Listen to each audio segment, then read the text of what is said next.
Hello everybody! Won't it be great when we can meet again and we can actually talk to each other, not just face to face like we do on Zoom, but just talk to each other and walk about a bit. I've got what's hopefully a word of encouragement. For years, June and I have had Radio 4 on at breakfast time in the morning, and you get to a point where after so many years listening to journalists fencing with politicians and politicians swerving to avoid getting anywhere near the truth and everybody getting nowhere, we packed it up. We do it very occasionally, but we changed to have either a time of quiet or what was more rewarding, we would play worship songs and we'd listen to those, and we played more and more as we discovered what was available on YouTube, thanks to Toby doing things like that on the midweek prayer meetings. But when we're doing it, sometimes we talk a little bit, but usually we're a bit more thoughtful and prayerful. We listen and we just treat each one as a prayer from myself, from June. It's a prayer to the Lord. And sometimes just pure worship, just thinking about how wonderful He is. Anyway, a couple of weeks ago, after playing 4 or 5 songs one morning, and I was really just so calm and soaking up the words of different wonderful songs. I just felt this immense peace come over me and just fill me.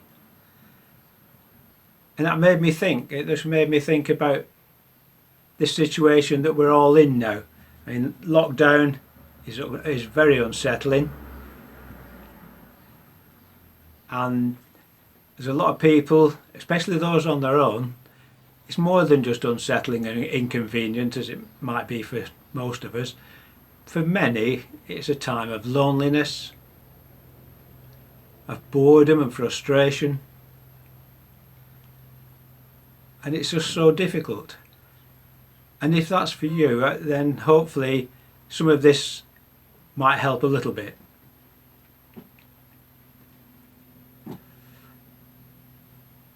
My concern is that all these things will steal our inner peace.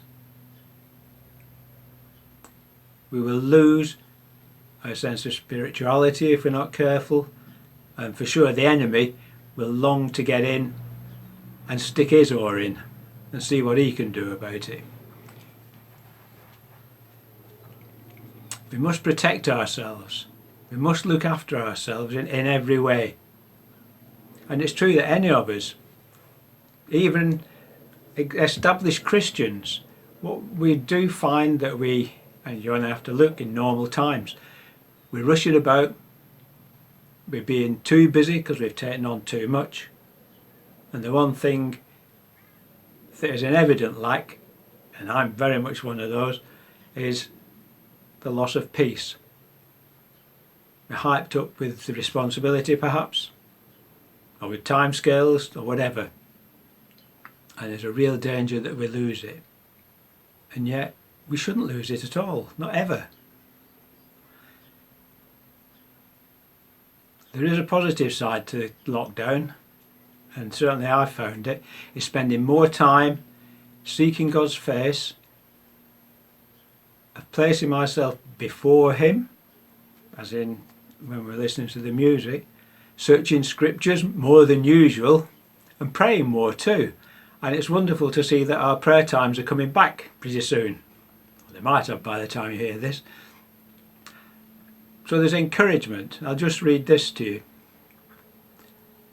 In Hebrews, the writer, whoever he or she was, said, "Let us hold unswervingly to the hope we profess, for He who promised is faithful. And let us consider how we may spur one another on towards love and good deeds." That's Hebrews 10:23 and 24. And then when Jesus told his disciples that he was going at the Last Supper, he would be leaving them somewhere where they couldn't come. And that's it towards the end of John 13.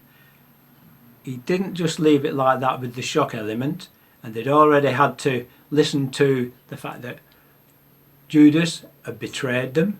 Peter had been told he would deny the Christ. And Jesus moved from there, having told them some truths for them to remember in the future.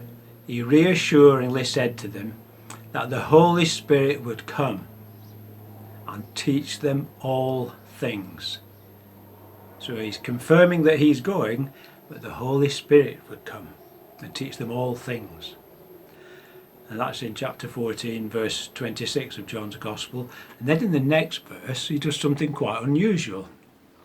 You'll all be familiar with the word shalom, which is wishing peace. Much less like today, we might say something like, have a good day. Or when we say good morning, we're really saying, I wish you a good morning. And that's how shalom's normally used. But Jesus said something really unusual. He said, my peace I give you. It's a gift. I give you peace. Take it. His peace, the peace of God, the peace of the Holy Spirit. Peace is a God-given gift. It's a gift extended to you and I through the Holy Spirit, who's with us and in us, and will teach us just as he taught the disciples.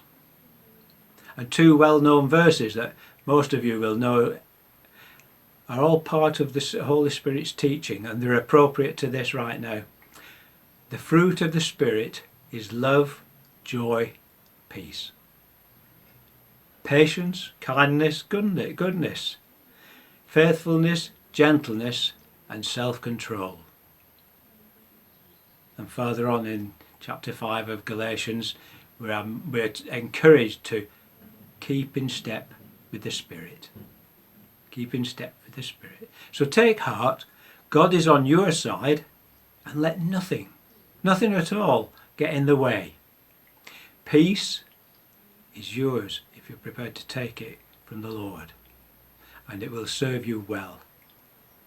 Peace is a gift from God for you.